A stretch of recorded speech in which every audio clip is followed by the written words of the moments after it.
It's a real pleasure for me as a longtime fan to be sitting here with Aaron Gray. Here with Larry Hama. We're talking with Kevin J. Anderson, best-selling author. Mr. Neil Adams. I am here with David Prince. Axel Alonso, editor. Shadow Stevens. And Dallas Comic-Con with John Delancey. With Tom King. Kevin Conroy. Free comic book day. Denise Crosby. PopCon Pop Expo. Here on location at Star Wars Celebration. Sci-Fi Expo, talking for our second time with Gil Gerard. Wichita, Kansas at Time Eddy. Producer David Gerald. I've got Eric Flint. Are here at Smallville Comic Con. Wizard World St. Louis. VillageCon in Bentonville, Arkansas. Michael Lombardi. We were talking with Alan Dean. Quincy Allen. Suzanne Lambden. Founder of Starlog Magazine, Mr. Kerry Oakwith. Chris Sami. Len Weed. Dave Schwartz. Mano Intirami.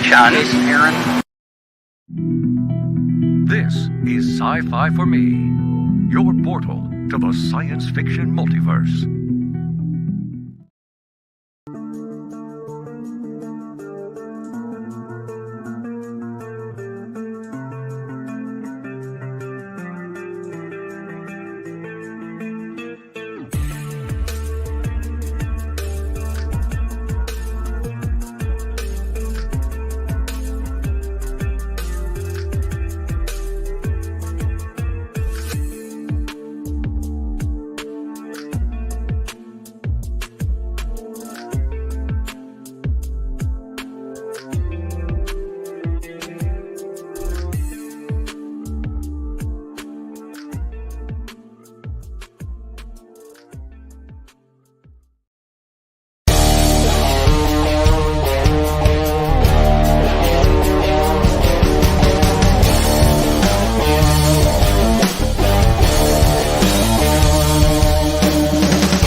The Immortal Mask, a 1970s superhero crime noir adventure that follows a retired soldier who is given a Covenant interview with a death row inmate. What he learns from the interview thrusts him into Atlanta's shadowy underworld. He'll have to utilize his military training to survive from being hunted for the information that could topple the most powerful ruling class in the city. This is not a pre-order or a crowdfunding campaign. Get your books now at denali's.com.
25 seconds to curtain, folks.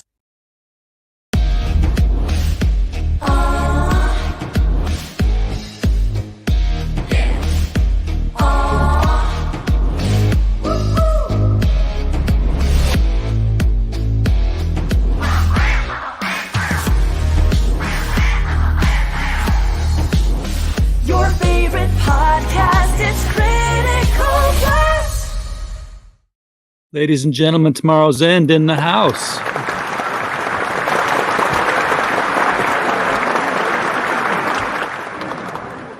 Nathaniel, welcome to the show. Thank you so much for having me. I'm happy to be back.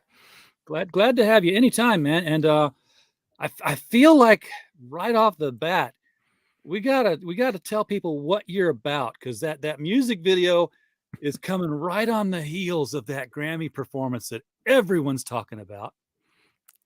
And it's quite the opposite thing. Have you seen the one that I'm talking about? I guess I haven't. I've been so busy trying to get everything ready for Chattanooga, which we'll be talking about a little bit later. But I haven't seen it yet.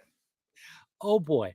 Okay, so I guess it was like some sort of a magic act song and performance, and it was all done in red. Okay. The entire theater was lit in red. It looked very the opposite of the spirit of things that you're trying to evoke. I think I did see somebody do a screenshot. I didn't get to see the performance, so I think I do know what you're talking about now. They were getting ready to go live on somebody tweeted, said we're coming up next, and NBC tweeted, "We're ready to worship." Mm-hmm. In following to it, and wow, it was dark. So tell us what Tomorrow's End, big picture wise, is all about with the music and comics and stuff. Oh, very, very good question. Well, we consider ourselves a Christian art multimedia project now, or a camp for short.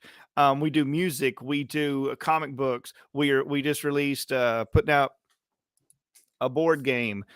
We have so many projects that we are doing with different forms of art, but it's not about the projects. It's about the message. It's the same message within all of the art forms. When Christ was here, some 2,000 years ago, he taught a lot. Give or take. And he taught a lot of, lessons and morals and right and wrong and parables and stories and stuff. And he used parables of, like you have the seed parables, you have the 10 virgin parables, you have so many different ways he taught. And mainstream culture is not really geared toward that at the moment. I mean, there's still a lot of farmers, but I mean, generally speaking, where I live, if you go out and tell somebody about seeds and stuff, they don't really know what you're talking about. I mean, no. That's just not the lifestyle here in today's time, at least where we live and a lot of other people live. But most people do like, if you just look at the box office success of the biggest movies, they're all like, science fiction based, or they're comic book based. They're all art that is being, that people are gravitating to are stories of, comic book nature, or very larger than life adventure stories, whatever the case may be. And what we're trying to do is just put the gospel message and show people who Christ really is, what he really taught, what he really is about through all these different types of art. We are all Christians. We are all born again. We are trying to, that's in this project. And we're just wanting to reach people and show people that may have been turned off to Christianity, because just a quick little backstory of how Tomorrow's End even began. I'm 37 years old, or about to be. I'll be 37 in about 2 months. And when I was 17, I was diagnosed with bone cancer. Was not a Christian, even in the slightest. Like I grew up hearing about Christ and the Father, and had a loose understanding. But I saw people that was in that, in those cultural, I guess, situations, like where you get invited to a church, or you get invited to a Christian assembly, and I would see how people treated people, and then I would see, as soon as the doors close, it was totally different. Yeah. And I was like, I'm not going to be involved in this. This is hypocrisy. This is people just doing this to get out of class, if it was during school, or to get off work, or to make themselves feel good. They're not really practicing what they preach and stuff. So that was kind of my junior high school life as a kid. And I just didn't want nothing to do with it. But then 17, when I was a senior in high school, thought I had my whole life ahead of me. Thought I was going to one day maybe be a professional wrestler, humongous into wrestling at the time. Still like wrestling, but I mean, I was like really into it. And anyways, I got diagnosed with bone cancer. I had a tumor come up on my knee, and I started realizing, I started, just thinking about different things, as you will, because when you think you have your whole life ahead of you and you're 17 years old and then they tell you, hey, you have something that may kill you, very well could kill you. In fact, it kills a lot of people. It was called osteosarcoma. The day I got diagnosed, we had to go like 3 hours away to Birmingham, Alabama for the diagnosis. I live in Cleveland, Tennessee.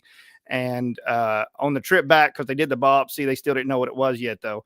On the way back, as soon as we pulled in the gate of our house, I go in the living room. My parents go in the bedroom because they just got a phone call. They tell us, the doctors tell them it's cancer, and I could, not make it. That not a lot of people do make it through this particular cancer.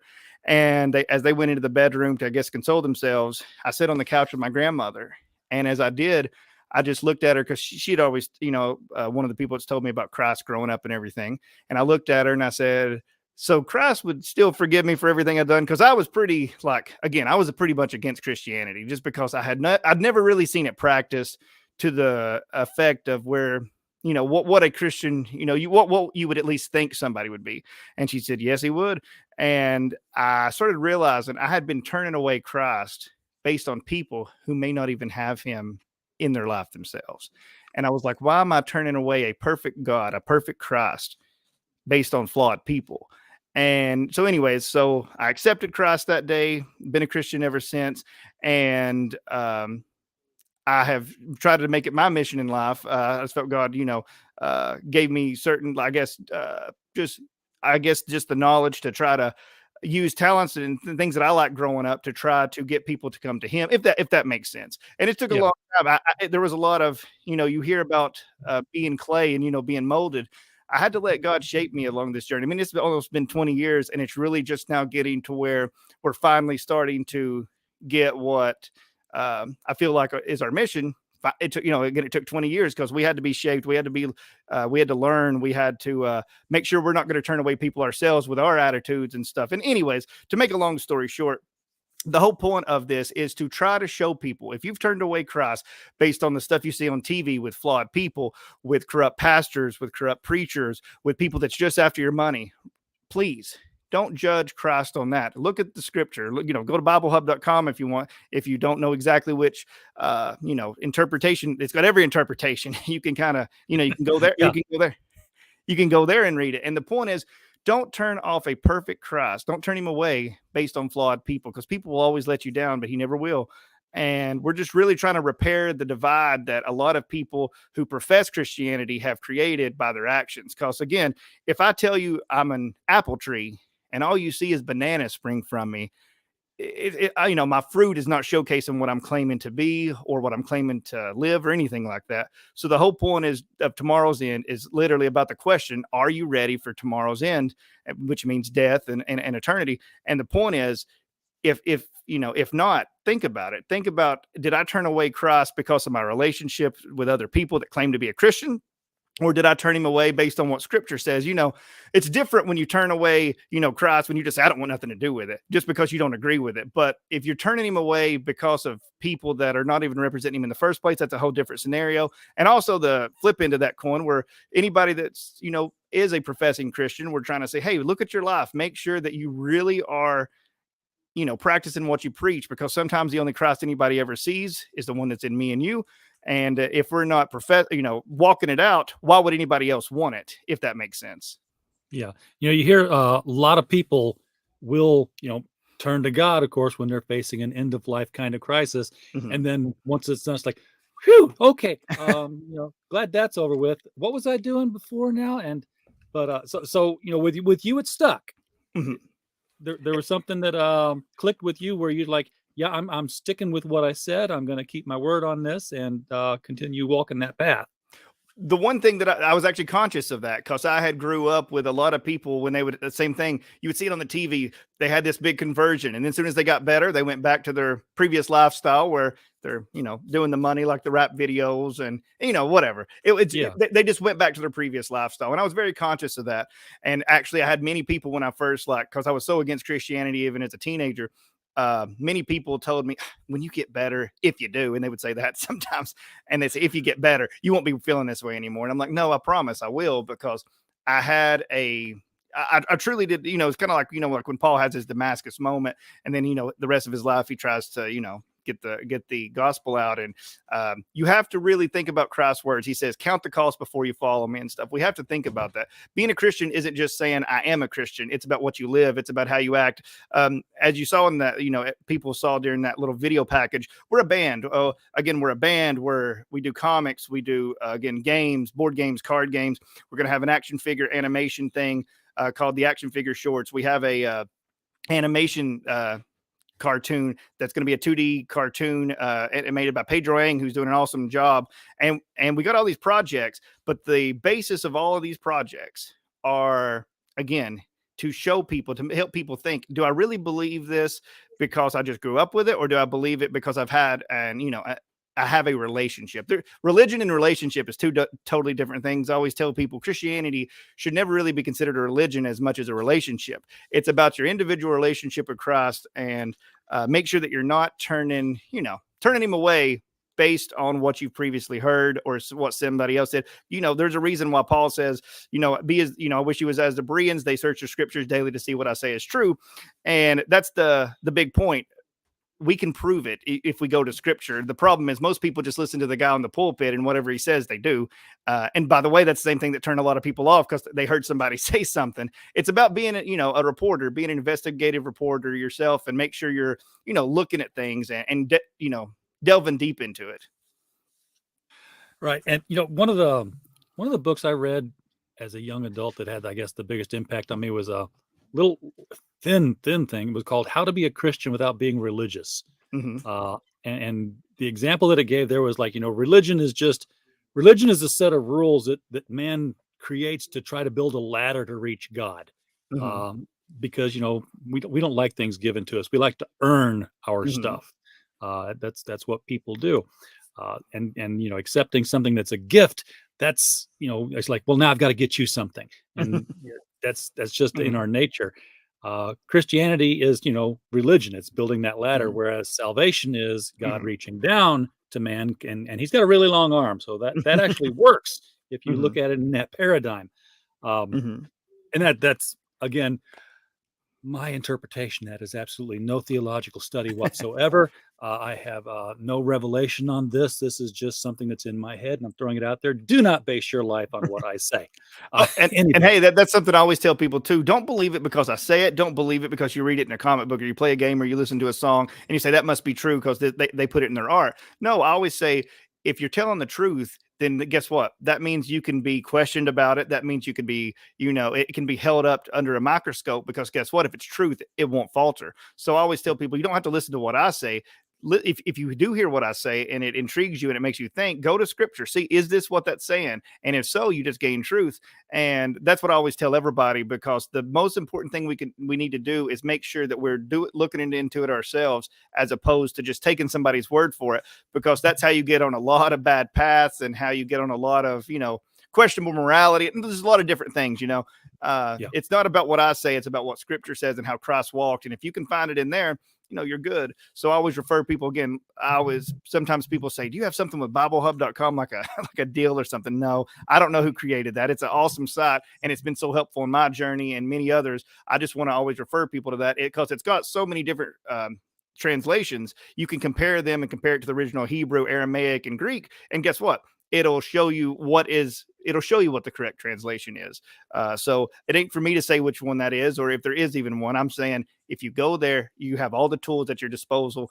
And it's something that, I found it during the pandemic with, I don't know if you've ran into this, but when people was getting the free checks and everything, I saw people who was computer illiterate. They knew nothing about it, sometimes in their 70s and 80s.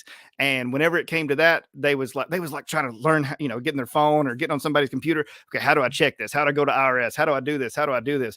But whenever you tell sometimes somebody that's professing to be a Christian, hey, you can go online and you can actually look and see which one's the correct one. I can't do that. I don't have time for that. But then when it was, involving free money, people jump at it and they learn these new skills. So I'm saying if we truly believe there is a Christ, we truly accepted his free gift of grace, like he was talking about, we should, make sure that we are putting that relationship, he's supposed to be our everything, and everything else will fall into place. It'll show you how to act in certain situations. It'll show you, I always tell people, because when people come see us at a show, when we play live shows, like through the music and stuff, people's always like, oh, so that's how you witness. And I said, no, that's how we do art and hopefully get people interested and hopefully people have a good time. No, our witnessing is before the show. It's after the show. It's at the gas station after and before the show when we have to fill up with gas. Your witness is not just your art or your performance. That's just a part of how you're trying to reach people. But your witness is how you act. If you're a jerk to people when you go get gas and then say, by the way, come see us at that show, why are they going to do that? Why are they going to believe anything you say? And we've ran into that with sometimes a lot of other, I guess, self-professing Christian artists where I guess they're very diva-like sometimes before the show and stuff or after. But again, that's your witness, is how you actually interact with people. Same thing with the comics and stuff. People come up to a comic signing or anything like that. And then we're, if we're jerks and stuff, why are they going to care about anything that's in this? They're just going to think it's a bunch of hogwash, so to speak, to use a Southern term. Yep. Got a question in the chat here because you talked about your interest in wrestling in high school. Yes. Michael says, back in high school, did you go to any of the wrestling shows promoted by the Memphis Championship Wrestling or USA Championship Wrestling? What was your level of involvement in wrestling? I mean, were you? Well, where we lived I lived in Cleveland. Big fan. Like we'd go to anytime something was at the UTC arena, that we would go when they were even in Dalton, Georgia, because we live pretty close to the Georgia line. So we went to WWF stuff, WCW stuff, and even some ECW stuff when it came to Dalton, Georgia at the time and stuff. So the Memphis stuff was, a little bit of ways from us, but we did watch it on TV. Very familiar with, Jerry Lawler and I think, even The Rock got his start. Some of his early stuff was there. A lot of people came through there, and so I'm very familiar with it. But no, I never got to go see any of that in person. It was always usually the Chattanooga or Dalton area. Okay, so you've got a website, and I've got the link below the video. Anytime, folks, you want to go check the website out, just click the first line in the description. It will take you to the website. You'll still be on this window. It'll open up in a new one, so you'll still get to hear Nathaniel talk about everything going on here. There's a lot on this website, and I'm going to bring it up just so people can see it. I'm going to take it back down again so we can talk some more, but I'll go back and forth to that. You guys are in every aspect of popular culture right now. What was the chain of events that started? Did it start with music? Did it start with the comic? And from wherever it started, what led you to the next thing? So, we should be doing some of this too, or we should be doing some of that too. Very good question. Well, it started with music. Like when I first was saved at 17, I started writing songs, Christian songs. We formed a band and stuff, and we'd always start getting a little bit gaining a little bit of steam, and something would happen. And I was, sometimes that can get frustrating. You're like, why is all this going on? I would even have I'm cancer free for, almost 20 years, almost 19 years now. Praise God. So all that's, nothing I've done, but all glory to Christ. But I still have health issues that just popped up just from the chemotherapy. You have long-lasting effects through that. Anyways, but it started with the music. And every time we started making some headway, something would happen. And I started realizing this was just God working with me, shaping us, because we still wasn't ready. There's nothing worse than getting to a point to where you're getting an audience where people, all eyes are on you, and you're not ready, whether that's, artistically, spiritually, whatever the case. If you are put under a microscope, you better be ready to handle what you're the ridicule and the questions, and just, you also need to be able to back it up if you're doing art. Like if you're hopefully you have songs that are good enough that some people like. Hopefully you have, comics and stuff that people will dig into and stuff like that. So anyways, it started with music. And then we finally started again in 2015, 16, really getting into, I guess, working on the music portion. And then I got diagnosed with a broken neck. Some of the chemotherapies I had, it just kind of, I might not look like it, but sometimes the inside of my body is kind of like an older person, like 70s person, I've been told. And so I had spinal and cervical stenosis from my neck all the way down my back. And it was really narrowed at the top to where he said if I got hit by a car at 30 miles per hour, I could be paralyzed for the rest of my life. And upon hearing this news, I mean, that's what they told me. And upon hearing that news, I remember I told my wife, I said, you know what? I'm not being crazy. If something happens, we'll change, but I really feel like God's leading us to go play out. So she's like, after, he just told you need surgery. And I just felt it in my spirit and heart that we needed to do something else before I did that. So we was blessed. We got to play in 22 different states, kind of get awareness of us, get to witness, get to talk to people, get to do shows, get experience. And then after that, we went and recorded a 40-song album that again, so everything started with the music. So the 40-song album was literally just released in 2022. We spent a few years recording it. Again, it's 40 songs. It's 4 different 10-song albums, Tetralogy Part 1, Volumes 1 through 4, and recorded by Luke Test at Connect Live. Shout out to him if he's listening. He did an awesome job recording us. And then after that, the pandemic happened. And then my neck started getting even worse, just like they said it would. And it did. And so I went in and went ahead last year in May and had a neck fusion. It was supposed to be a 5-level, turned into a 3-level. That's another miracle. Just as Christ healed me from my cancer and stuff. I literally went in. I was supposed to have a 2-day fusion. I was supposed to go in for 4 levels from the front, 1 level from the back the very next day. That was just what I was told. He gets in there in my neck and he says, "This is too bad." He only could do 3 from the front. So what he does is sews me back up, wakes me up, and I'm, girl, I don't know what he's talking about. He says, "I'm gonna send you for an MRI. I'm sorry." And I'm thinking, did this thing, what's he sorry about? And so he sends me for the MRI, and he comes, and I go to the ICU, wait with my wife in there. And then he comes in there and shows me a picture of his phone. And he says, "Hey, look at this." And it's a skeletal structure of a neck. I can see that. It's MRI. So it's not an x-ray, but you can kind of see like your spinal cord and stuff. And he says, he said, "It was so bad." He said, "I couldn't do the 4-level fusion. I only could do 3, and I was going to have to do 2 tomorrow. I just sent you for an MRI so I could know exactly what I'm working with." He said, he said, "I don't know how, but it's been fixed." He said he's never seen this before in all of his career, and it fixed. So I got to go home the next day. So a 5-level fusion turned into a 3-level. Extremely blessed. And I don't know if you can see, but the scars healed up. But I don't know if you can. We'll give you the big screen. Yeah, you're a little bit far away from your camera there. Yeah, but this there it is. So anyways, that's the fusion scar.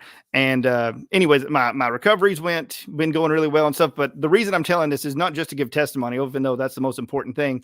The point of this was, you asked where everything sprung from. Well, as I'm healing and as I'm going through all this and the pandemic's going on, we couldn't play shows or anything. So there's no need in promoting an album if you can't get it ready and go play shows, really. So I was like, what can we do? And this is why I always tell people, no matter your circumstance, whatever you go through, whether it's sickness, whether it's a trial, whether it's, anything bad going on in your life, if you seek God and you seek his way, he'll make a way. And what happened was, guess what we got to do? Since we couldn't do the music portion, I grew up loving comic books, Marvel, DC, even Malibu and Image Comics. Big fan all my whole life. Love comic book shows, comic book cartoons, all that stuff.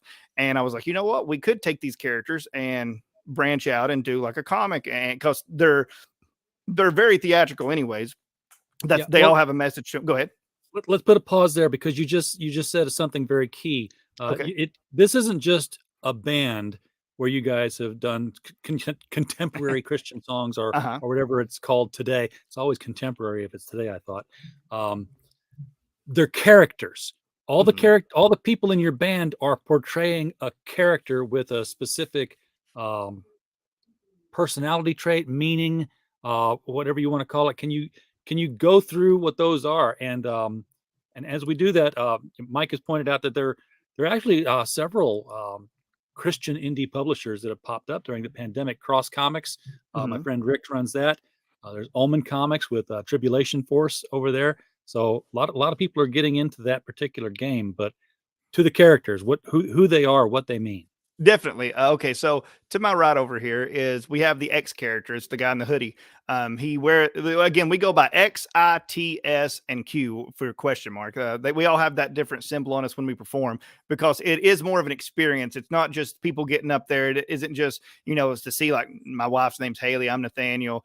It's not just seeing us go up there and play instruments. It's a show. It is a allegory, a parable in music form. And so we dress up, we put these, we act out these characters while we play and all this stuff. And the X character that I was pointing to, he has something over his mouth. It's a lot of people call it a COVID mask. When we started this, it was not. It was just a biker mask, a Sub-Zero type mask, a ninja mask. It was just mask over your mouth, and he's got an X on it, and that's for his character. But what that character represents is the fact we live in a world that doesn't want you to, talk about Christ or to speak up about Christ. And it's saying overcome that. As a Christian, you're supposed to. The next character portrayed by my wife is the eye character, and she's got something over her eyes, and it's talking about we live in a world that doesn't want you to always see Christ or see truth.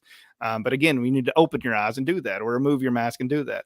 The next character, which is the one I portray, the T character behind me, I wear like a cross or a T on my face, and it's saying be a shining light. But I also wear a bandana always over the ears, and it's supposed to represent we live in a world that doesn't want you to always hear about Christ either, not just talk about or see, but also hear. So then we get to our next character, which is over here, the S character, and he wears a mask over half of his face, kind of like Phantom of the Opera, and he's got an S on it, and half of it's showing, half of it's not. And the reason for that is it's supposed to show people we're not supposed to be two-faced. If you say something and you proclaim something, then nobody's perfect, but to the best of your ability, walk out your faith. Don't be two-faced. Don't talk out of two sides of your mouth. So that's what that character represents. And then finally we get to the abstract character, the Q character over here. We've got a question mark on his face, and he's in a full body suit. He wears it's just an abstract mask, and it's about the question, because a lot of people, when they see that character, they're like, what in the world does that represent? It makes them think. And that's the whole point of that character. It's saying with this information and with the name Tomorrow's End and with all this information, what do you choose? What do you look into? What do you not? What is your relationship? Is the relationship? So it's really just the question of, are you ready for Tomorrow's End? So that's what the characters represent every time we play.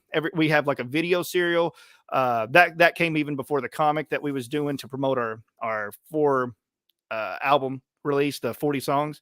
It's a video serial, which is in the spirit and in the mode of the 1930s, 1940s movie serials from, the Old Republic, things like where they had Shazam, Captain America.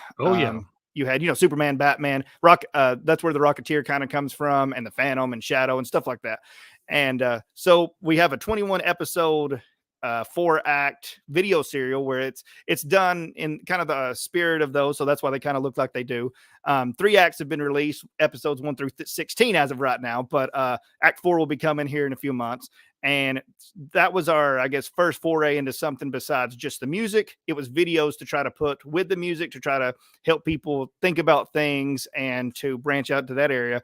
And then, like we was talking about when the pandemic hit, I was thinking, let's put these characters into the comics, because here's the thing, we learned something doing the video series, which they was done on the cheap, which is supposed to be done anyways in light of the Republic serials and stuff. That's why they're called the serials, not the TV show, not the movie, not anything like that.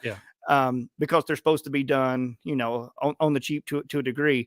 And the thing you realize with comics, you don't have to do that anymore. If the artist can draw it, then it's in your budget. You can do different things. You can expand it. You can make it deeper. You have more time, because with comics, it really just depends on how fast the reader reads it. So if you were watching a 4-minute music video in the video serial, you're going to be in that video for 4 minutes.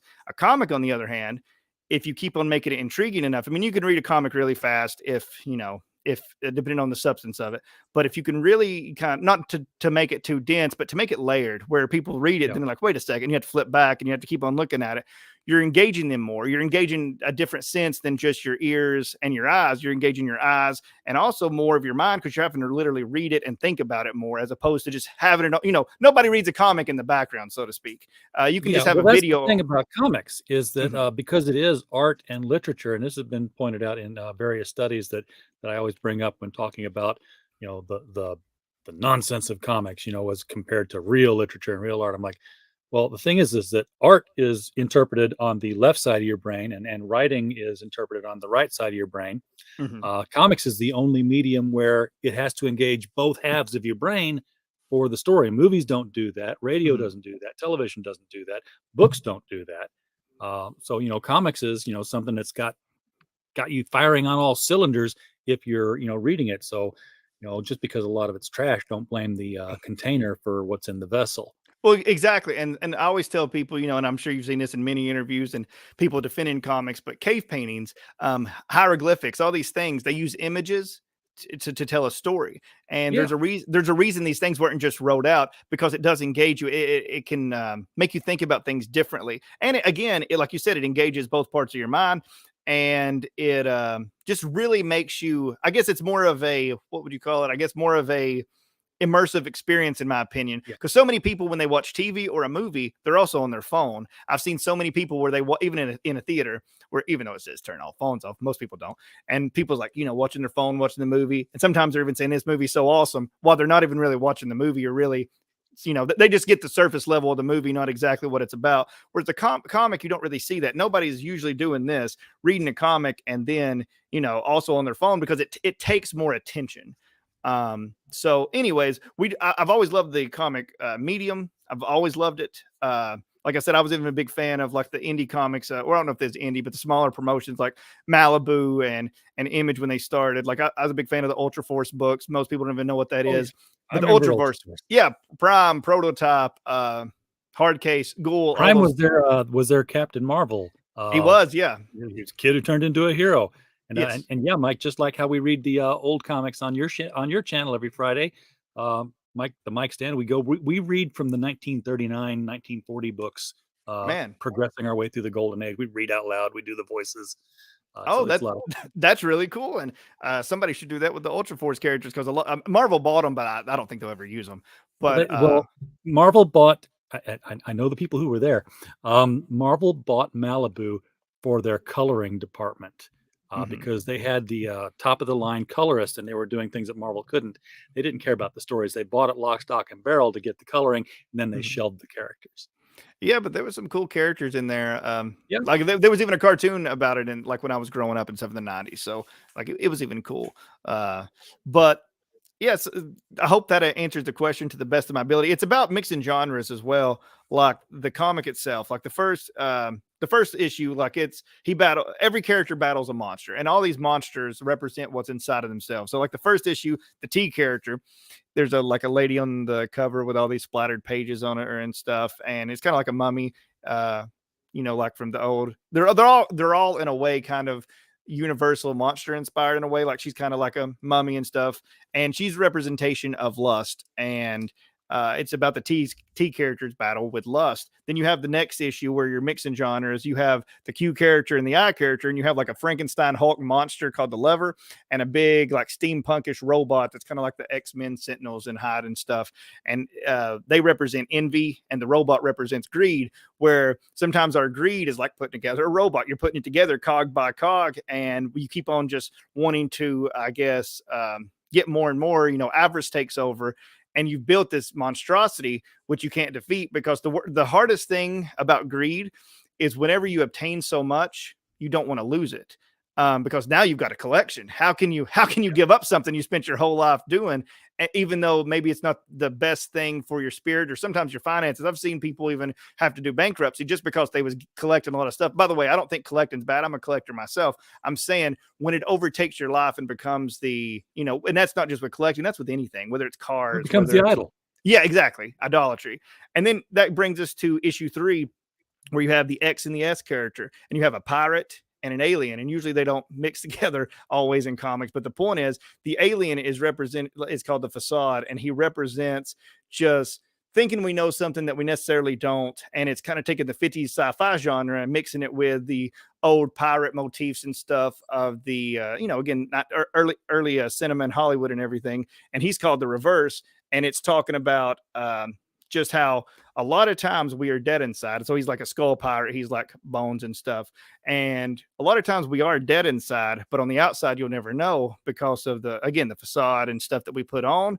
And again, it's saying that there's an answer to all of these things. There's a way to battle your sin. There's a way to battle these things that are destroying us. And the answer in the book, the allegory is the White King, which is an allegory for Christ. But the book is all allegory. In the music and stuff, sometimes you'll hear the name Yeshua or Jesus. But in the book, it is all allegory, not because we're ashamed of it or anything like that, but because we're wanting people to have an immersive experience, and we're wanting people to think about these things without, I guess, having any preconceived notions. So when you look at these, and you read these stories, you're like, hey, do I struggle with the same thing? Do I know somebody that struggles with that? How do we handle that? And the answer is always to get out of our own way, because a lot of times we all think we have the answers ourselves. And the older we get, the more we realize we don't. And what I thought I knew at 25, at 35, it was totally different. You're supposed to become wiser as you get older. In today's culture, that's not always the case, but that's the idea. The older you get, the wiser you get. And so that's kind of the monsters and stuff. And then there's like a trickster character. Let's see. He's on the back of one of the live action books. I'm old enough now where I don't know anything. I don't know if you can see it, but that's the trickster character. And he's just, again, somebody that's always meaning to cause confusion. That's why he's called the trickster and stuff. And he works for the Black King. So it's kind of chess themed as well, which you can kind of get. Really, this is probably a better representation to show the battle of good and evil than even the covers of the books. It's drawn by the same artist, but it's the cover of the board game we're releasing. And yes, there's a board game, folks. If you're into any kind of form of entertainment here, whether it's music or comics or games, they got something. They got something for you. Tomorrowsend.com. The link is below the video. Click it there. I didn't mean to take you out. Oh no, I appreciate it. Hey, anybody that's wanting to promote it and share stuff, that's the whole point. I've heard this 1,000 times. You can have the best product in the world if nobody knows about it, then what does it really matter? But yeah, so it's the battle between the White and Black King. It's very chess based, and so you got the good guys, you got the monsters, and then you got his henchmen, which are the jesters, which are really they're the fodder pieces, the foot soldiers, the putties. If people are familiar with Power Rangers, you have the henchmen, so to speak. So and in the board game, not to transition too much, but we talked about the board game. There is a card game called the Card of the King that we have as well. It's a companion piece to like the live action video serials, and it comes with like a dice. It's got life on one side with death on the other 5 sides, and it's talking about how there's one way to life, eternal life, Christ, but there's a lot of ways to death, how you roll your die. We have a song about it, a video about it, and now it's part of this card game.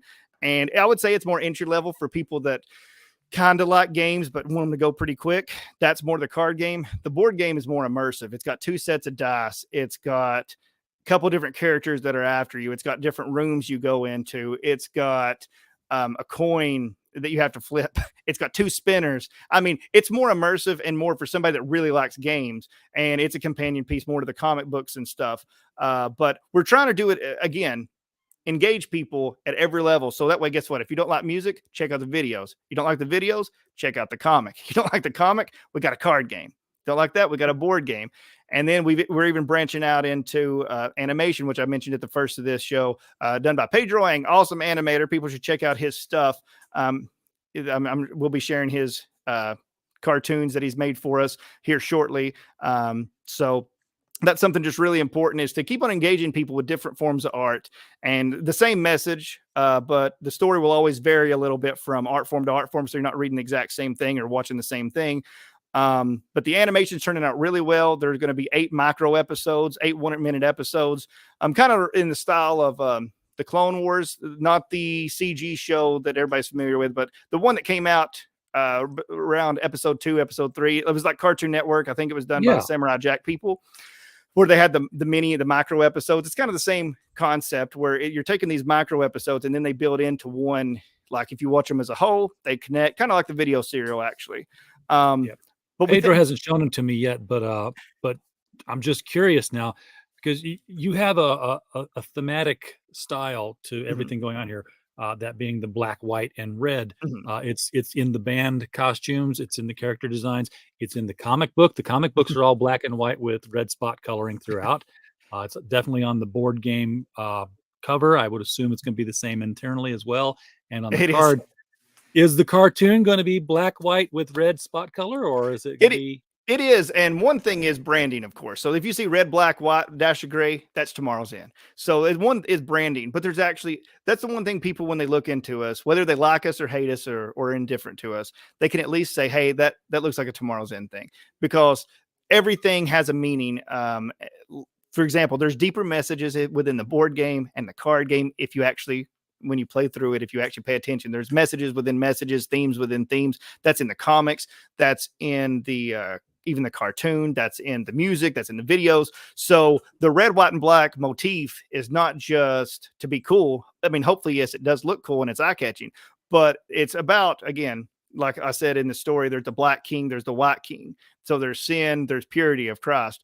And well, guess what? The only way we get to Christ, to that, purity, is through his blood, which is where the red comes in. And then the gray is there, which is sometimes involved in stuff, is because we live in a very gray world where people don't always know right and wrong. And a lot of times the reason we don't know is just because we're not in the word enough or into Christ's teachings enough to where, if people just really kept on going to Christ's teachings, because there's what, I don't know, so many billion people in the world, guess what? That's a billion different opinions.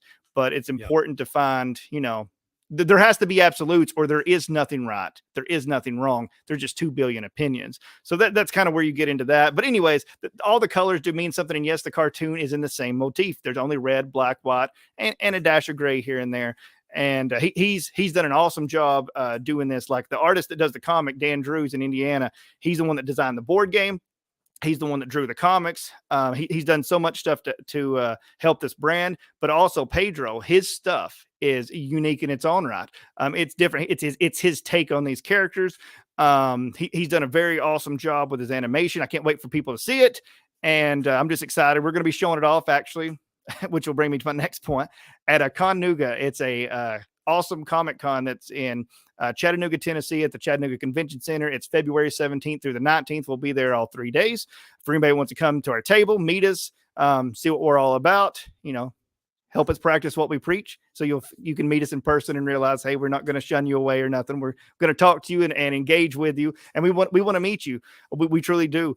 There'll be a few free things from here and there that we pass out. But we'll also have all of our content there for anybody that wants to check it out. We'll be releasing even a Connuga teaser that day to showcase actually some of Pedro's animation, the upcoming comics, the board game. We already have that teaser you played at the front, but there's so much more stuff. We're going to do a Connuga trailer where we actually put out or are showing you a glimpse into the next few months. We're going to have illustrated lyric videos that are done by an awesome painter named Christina Dill. She's done an awesome job on that. That's for people that don't really like the live action stuff. These are literally paintings. They're like, they're paintings. They'll be on a canvas and stuff, and they're going to be illustrated videos where it goes around the painting. And the closer you get, you realize it's images within images, and it tells its own story. But then when you zoom out, it's one big image as well. I love that kind of stuff. And you do have the live action videos, the music videos, yes, again on the website here. I did go through those the last time you were on and watch them afterwards. It was it's not, hey, music video. Okay, we're done with that one. Hey, music video. It's one long epic saga. It's like a concept album from Alan Parsons Project or something, because one song bleeds and leads right into the next one, and continues the theme of the album. And you can just go over there and click on it and watch them there. And you can also check out the merchandise that is there to support Tomorrow's End. Now, this is all stuff that's going to be at Connuga. Yeah, at Connuga in February 17th through the 19th, we will have all this stuff there. We'll have the t-shirts, the magazine. That's something we didn't get to discuss really yet, but we do have a magazine as well, which is a companion piece to the albums. It is it's got all 40 songs in there where it's got the lyrics and a different picture that we took specifically, an artistic picture we took for each song with an explanation. And it's within this magazine to make sure people truly get the messages within our stuff. So it's like a program. It is. It's kind of like what they would pass out at the theater. When you would, I remember when they re-released Star Wars in the late 90s, but not the special edition, but the last time they released, I think, the regular editions in the theaters, where they actually would give you like a magazine to tell you about the characters and all that stuff. And that's what the magazine is. And so we will have all of these things at Connuga. So again, if you're anywhere in the Chattanooga area, Georgia, Upper Alabama, wherever you are, it would definitely be a cool thing to meet you in person, to come check out our stuff. And something I always tell people, again, if people want a physical shirt or physical merchandise, like a physical comic or anything like that, we would, that's how you can support us. We're not asking for donations. We're not looking for even a Kickstarter or anything like that. We're not wanting you to just put money into Tomorrow's End without getting something back. So if you want to support us or anything like that, you like what we're doing, buy some merchandise, buy a comic, buy a couple comics, buy the CDs, one of the games, whatever the case may be. But I will always say this, because we are so against like all the stuff you see on like just mainstream culture, where a lot of times it seems like Christianity, or people at least involved in that, or at least proclaim it, seem to always just be after your wallet. We're not like that. So all of these things will be made available for free as well. We're still working on it. We're getting all these projects up and going. It takes time. There's a reason we ain't got all our projects done. It takes time. So the free aspect of this already, if you go to the website at tomorrowsend.com, you can listen to all 40 songs for free. You can watch the videos for free. The comics will be uploaded shortly where you can literally read them for free. We will even make a way where the card game and the board game can be played for free. Now, if it's for free, you're going to have to do some work. We'll tell you the dimensions. Yeah. But they can literally cut it out and make their own at home if they don't want to purchase it. But because the message and the intent of the project is more important than any money value we could ever gain. Again, if you like the project, you want to support it, purchase some stuff. It would help us out tremendously to keep on making more art. That is awesome. But if you can't do that, you can't afford that, but you still want to check it out, we will have free options wherever, everything we do. Only thing I always tell people, it's probably a bad joke at this point for anybody that's seen previous interviews, but I tell people the only thing we can't do is the free t-shirts digitally, because unless we get, sucked into the matrix, I can't digitize a t-shirt for you, but I can, we can do all the other stuff. So, and that's going to be, you could do is download the design and take it to your t-shirt store and say, hey, yeah, we can do that. Yeah, exactly. Because you're going to be paying for it anyways. But that's the biggest thing. It's not, again, we hope that people enjoy this. We hope that they get, immersed in the story and look into it deeper and see what the point of this is. There's some people that'll probably look at it and say, that's all right story, whatever. Or some people might say it's a cool story, but they might not ever see the message and themes. We're just saying, if you actually look at it, it's like a movie that has a lot of different layers. You can watch it numerous times and get something out of it different time. That's exactly how the music, the videos, the comics, they are all multi-layered. And if you keep on doing repeated viewings or readings or whatever the case may be, even playings of the games, card game, board game, whatever, you will get something probably out of it different the second time than you did the first. But that's how we're trying to make value in our product as well. Because if you read a Tomorrow's End comic, they're all double-sized issues. So they're all 48 pages. So if you read it twice, you're going to get something totally different probably the second time than you did the first time, and then third time different, because that way you're wanting to go back to it. There's nothing worse than, in my opinion, reading something that is just surface level where you're like, okay, I'm done. Like I've had that. I've been a comic collector since, I don't know, as a kid, before I was even a teenager. And there's sometimes comics where you read and you just kind of put them over there. Okay, I read it. I'm going. But a comic that makes you stop and say, wait a second. Like I was, like a lot of the best authors in comics, that's what you find in their work. And we hope to achieve that. Not saying it's the best comic or anything. We just hope that it is engaging enough and layered enough to where it slows you down for a moment. And you're like, wait a second, what's this about? And hopefully engages people and makes them have an experience as opposed to just their weekly reading, if that makes sense. Yeah, comics is the best way to do that if you've got a scripter who knows how to take advantage of the art form. I agree. It's more than just illustrating a story. I agree. So we hope that people will, enjoy that when they check it out. Issue 4 will be being really, it's actually at the printer and it'll be here at the end of the week. So when they come, if they come to see us at Chattanooga in February on the 17th through 19th, we will have issue 4 there. So that's the first act. That's not all. Like people say, okay, so that's all you're doing in comics. No, we actually have, this is a very broad, we're calling it the Tomorrow's verse. There's a multiverse of stuff that'll be developed. And the first 4 issues just lay the groundwork. It gets the first arc, the first act out of the way, and introduces you to all the characters, kind of the things. But then when you get to issue 5, a lot of things change that you thought you knew. And there's even cool things that will be announced in the week of Chattanooga regarding the multiverse of Tomorrow's End and stuff, and what that really entails and stuff. So I'm excited for anybody that, comes out and sees us. We're always happy to meet people. And most of all, again, like I tell everybody, worst case scenario, if you just want to try it, you can always, again, we're going to have this stuff for free online. Check it out. worst case scenario, you say, well, I wasted 10 minutes of my time, 50, however long it takes you to read it. And, but best case scenario, you come to something that maybe made you think. And that's mainly what we hope to do, is get people to engage and think about things. We live in a culture where it's so easy just to scroll through Facebook day after day, to where we're being bombarded with so much information, nothing really sinks in. So the purpose of the comic is kind of to slow us down for a minute and make us think about things. Yeah. The only stuff that sinks in is the stuff that makes us angry. Exactly. You're right. You're right. That's that whole outrage culture that we live in. So folks, if you're tired of being outraged, you want to be made to think something positive, go check out Tomorrowz End. That's Tomorrowz End with a Z in the middle.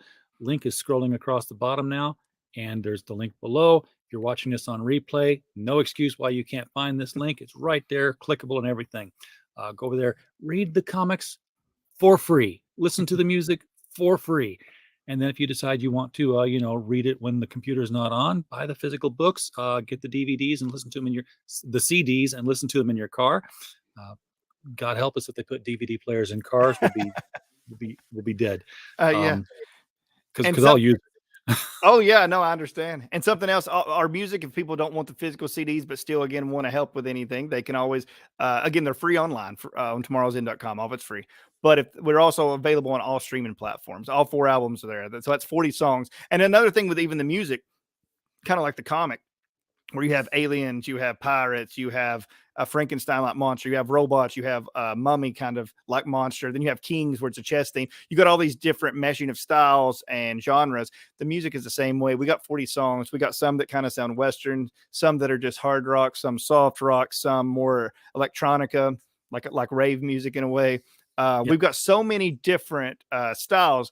Hopefully you'll like something within that. Again, I mean, it might take a moment, because if you're only liking one style, I mean, you got 40 songs, but you can go through and, again, check that stuff out for free on tomorrowsend.com under the music tab. And all the characters are explained on there too. If they look under the characters tab, it'll explain what every character means, and everything. So even the colors, it explains what they mean. And one thing I did want to mention before we go any further, because I don't want to forget it. One thing that we will be doing, which is, it ain't exactly ready yet, but it'll be out before the end of the year. The guy that does the comics that I mentioned, Dan Drews, the awesome artist from Indiana, my brother in Christ, who's done an awesome job with everything. He's also made custom action figures for us, because we're going to be doing a stop motion project that will be released at some point this year, called the Action Figure Shorts. And it's kind of the same thing as the serial. When I say the same thing, I mean a similar way of telling a story, where it's going to be 8 interlocking episodes that I using these stop motion technique and using these action figures to tell a greater story. And so, like, you have like the T character and stuff, like he's made him, and got the X character, the Q that's character. cool. They're like little Mego characters. Well, they're actually the size of a Marvel Legend.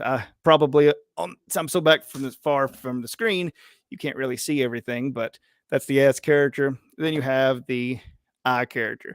And these will be available for a streaming thing on YouTube that we put out later this year called the Action Figure Shorts. They battle their monsters. There's going to be, and it'll be a little bit different than the comic and the cartoon and stuff. But the whole point is, there's a lot of people out there who like action figures. There's a lot of people who are even into that movement and stuff, like you'll see in action figure forums, or even on YouTube, where you have the, where you have the stop motion with figures and stuff. So it's just another way to engage, to hopefully give you something to entertain you, and in essence, think about larger issues at hand. Very cool. All right, Nathaniel, thank you for coming on and showing all this to us again. I know you were going to come on earlier, and then health issues got in the way. It happens to all of us. Before we head out, I want to say hi to Vic, who popped in to ask what up.